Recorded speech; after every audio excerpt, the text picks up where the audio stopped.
Hey friends, how are you? Hope you're well and you've had a good week. Mine's been not bad. I went to the opticians on Monday. I was told I don't have to wear my varifocals anymore. It's like, yay! My my my sort of long distance sight has become even better than it was, to the detriment slightly of my closer sight. So what we've decided is that not going to use varifocals at the moment. Going back to just single lens reading glasses, which is fantastic. I'm actually now able to watch the TV without specs, which is like, yes. Not that I mind wearing my specs. I have to say I do quite enjoy, using my specs and stuff. So, but it's just nice that I know that my eyesight has improved in some ways. So that is really really good. Still don't need to use my glasses for reading, or sorry, for driving. So that is like yippity doodah. So very very pleased with that. So yeah, I've done that, and then this morning Mum and I were out at a shopping mall that's kind of about 30 minutes away from us, and we just had a nice time. I was picking up some books from Waterston's and just had a wee wander around, so that was lovely. What I did try today, I tried a strawberry acai from Starbucks. Oh my gosh, it is so nice. It was so refreshing. It was lovely. So that's definitely one for my summer drinks if I'm out. So that's good. Reading wise this week, not bad. I think I've got read 3, and I'm in the middle of about 3/4 of the way through the 4th. So I finished reading Whisked into the Billionaire's World by Nina Singh. I'm going to do a review on that, so I'm not going to tell you very much about it, but I did enjoy it. And then I also picked up and read Property of the Rebel Librarian by Allison Varnes. Oh, this is a debut novel, I think. Hold on.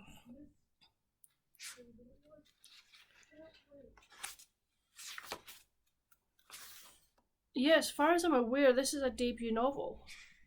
It doesn't say it's not.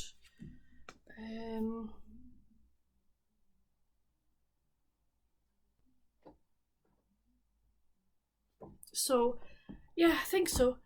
In this, we meet June. Now, June is a really diligent student. She plays in the honour band. She's one of the school librarians. She loves to read. She follows all her mum and dad's very, very strict rules, and basically doesn't put a foot wrong. Until one day she comes back from school to discover that her parents have looked at the book that she was reading and deemed it inappropriate for a 12-year-old or for a middle schooler. And she's like, what? And they take all the books out of her room. But every book that she's ever read, they take out. And they then decide they're going to complain to the school. And June goes into pre-warns the librarian, who's organised for the author of the book that June's parents deemed inappropriate to come to the school. But that doesn't happen, and because her mum and dad are becoming so fanatical, the whole school library is basically stripped of books that parents deem inappropriate for their kids to read. And there's some children in the school who are part of this group that will report if they think people are reading inappropriate books, etc., etc. And June is like, what? But one day on her walk to school, she finds this little free library. And in there is a book that she's wanted to read. So she takes it and she manages to hide it. And she discovers that the locker next to hers at school is empty. Nobody uses it. So she stashes the books that she gets from the little free library in there. And basically she starts her own library, and she sort of gets other kids, when they realise what she's doing, come and borrow the books, etc. And it's basically a story of children standing up for what they deem is right, and showing that, look, reading is important. You know, we can't make choices unless we read about things, and you know, only then will we maybe know what is good and what is bad. I absolutely loved this. I gave it 5 out of 5. It was a really, really good book, and one I would highly, highly recommend. I know that Beth from Soul Stained Ink, she read it as well last week, and we've been kind of texting back and forward about it, because we both just absolutely adored it. So if you haven't read it, or you're looking for something, a middle grade to pick up, oh, do yourself a favour, pick this one up. I then read one which is Out of the Mountain Shadow by Rose Alexander. I found this one quite slow. I decided to read this one at bedtime, so I was maybe only reading sort of 2 chapters a night. And I was like, I'm not sure that I'm enjoying it. And then I had the house to myself on Tuesday, I think, or Wednesday.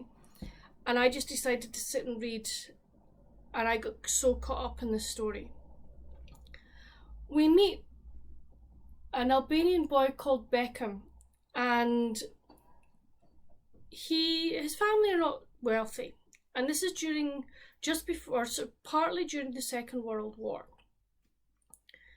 And Albania hasn't been, you know, touched by war, basically, because, you know, it just hasn't reached them yet. But he sees this family one day at the docks, and there's a little girl, and he becomes sort of almost fascinated with her. And eventually the two meet, and the little girl's name is Hannelore, and she is Jewish, and her family have fled from Vienna after Kristallnacht. And they've come to Albania with the hopes of getting to America. They have what they think are the right papers, but it's soon found out that the papers are not the right ones, and so they have to try and find a way of getting them. Now, Beckham's family end up helping the family because obviously Italy invaded Albania to begin with, and then the Germans invade, and it's no longer safe for the Jewish families. So Beckham and his uncle and his family, they help the Jews by taking them to a village up in the mountains, and they spend time there, and then because it's not safe for them there, they end up in a cave system as well. It was absolutely fascinating. It was a really, really good story. And, you know, I was unaware that Jews had come to Albania and, you know, had been helped by Albanians, etc., etc. I just found that really, really fascinating. There's also a dual timeline in that in 2019, a girl called Ruth comes to Italy for a holiday after losing her job. She meets this man, Zach, who is half Italian, half Albanian. He actually is Beckham's son. Yes, he's Beckham's son. And obviously he has written down his dad's story, and he lets Ruth read it. But Beckham is not well, and there are things that he wants done before he passes. So Zach and Ruth end up, you know, helping Beckham, you know, achieve what he wants to achieve before he passes on. It was a beautiful story, really well written. And I'm not one who will read a lot of Second World War books, but this one, once I really got into it, really caught my imagination, or caught my attention, I should say, and I absolutely adored it. I thought it was fantastic, a fantastic read. So what am I reading now? I Hear You Cry. I started a couple of days ago Shelter Mountain by Robyn Carr, which is the second in the Virgin River series. and I'm really, really enjoying it. It has absolutely hooked me, and I am, I've got almost 71% of the way through it. I will get it finished, if not this afternoon, definitely tomorrow, and that'll be, I'll be happy to have done that. I also started last night the next book in the Moonlight Harbour series. So this is Beachside Beginnings by Sheila Roberts. I'm only on chapter 3, or about to start chapter 3, but so far thoroughly enjoying this one, and I should get a fair chunk of it read this weekend. If I get Shelter Mountain finished today, I can just read this throughout the weekend, and that'll be that. And then some books have come into my, well, I'll tell you what I'm going to start next week. Next week is my last kind of book for middle grade May, and I've kept this one that I've been hearing a lot about till the end, and I'm actually buddy reading this with Beth from Soul Stained Ink, and that is Keeper of the Lost Cities by Shannon Messenger. I've heard this is a really good middle grade, hopefully it's a fantasy adventure story, and I'm really looking forward to this one. I hope that it lives up to all the hype that I've been hearing about it. I've been hearing so much about this series, and I just hope that it lives up to the hype. I'm looking forward to it. And yes, as I said, some books have come into my possession. 2 are ones that I ordered, and one is a book for review. As you all know, I'm a member of the Sarah Morgan review crew, and I was waiting for her new one to come out, but it was taking me a while, and eventually I kind of reached out to her on Instagram, and she very kindly messaged me back. But she sort of texted me yesterday going, they've arrived, they're being posted. I'm like, yes. So I have Beach House Summer by Sarah Morgan, and isn't that cover gorgeous? I am so looking forward to this. Mum, when she saw it, ooh! So I know that once I've finished it, Mum will definitely want to read it. So yes, I'm really looking forward to Sarah Morgan's new one. And then the 2 that I picked up I've heard of Emily Henry. I have heard about this book, and it piqued my interest. And this will be my first Emily Henry book, and that is Book Lovers. So it says, one summer, 2 rivals, a plot twist they didn't see coming. So I am just like, Nora is a cutthroat literary agent at the top of her game. Her whole life is books. Charlie is an editor with a gift for creating bestsellers, and he's Nora's work nemesis. Nora has been through enough breakups to know she's the one men date before finding her happily ever after. To prevent another dating dud, Nora's sister persuades her to swap her city desk for a month's holiday in Sunshine Falls. It's a small town straight out of a romance novel, but instead of meeting sexy lumberjacks, handsome doctors and cute bartenders, Nora keeps bumping into Charlie. So I am just really looking forward to it. I think it sounds like a really nice summer read, and it's definitely going on to my summer pile. And the final book that I picked up today I pre-ordered was Naima Simone's The Road to Rose Bend. I've heard a number of people really raving about this book and saying it's really good, and I thought, right, okay, let's give it a go. Let's see what it's about. So it says, if it was only about her, she would never have come home, but it's not about her anymore.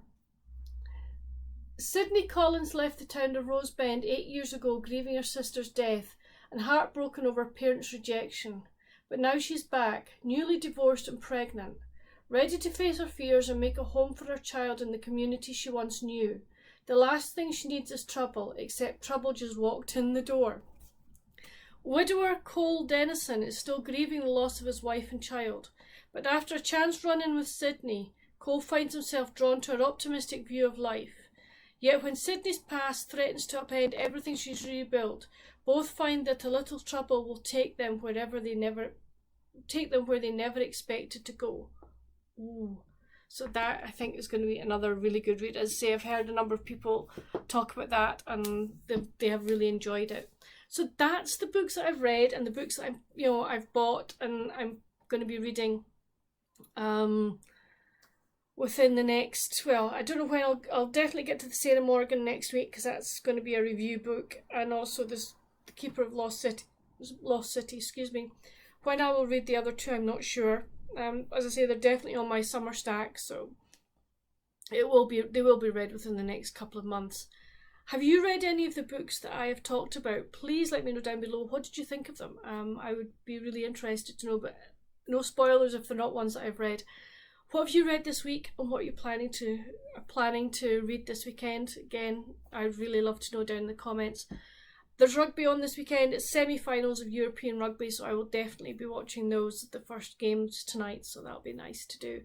I'm going to be reading, not very much else. I've got a letter I want to write to a friend in New Zealand. She moved out a couple of, like, last month, but I don't know how long. I don't know if it's a permanent move or whether it's just until her husband's father is better. You know, he's not very well. So yeah, so I want to write her a letter and just sort of see how they're doing, etc. But that's kind of my plans for the moment. You know, not exactly exciting, but I'm quite happy with that. I don't mind. What are your plans for this weekend? I would also like to know, do you write letters to friends? Do you enjoy doing that, or do you find texting or just emails much better? But that's it for this video, friends. Hope you've enjoyed it. Please give it a thumbs up, hit that subscribe button if you haven't done so already. But until my next video, stay safe and happy reading. Bye.